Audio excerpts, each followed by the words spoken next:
श्रीमती देवश्री चौधरी।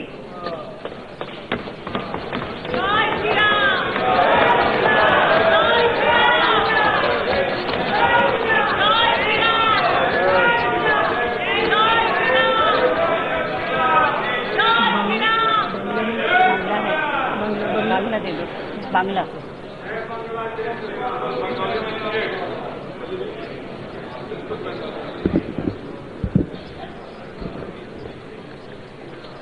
আমি দেবশ্রী চৌধুরী লোকসভার সদস্য নির্বাচিত হইয়া ঈশ্বরের নামে শপথ করিতেছি যে আমি বিধি দ্বারা প্রতিষ্ঠিত ভারতের সংবিধানের প্রতি প্রকৃত বিশ্বাস ও আনুগত্য পোষণ করিব।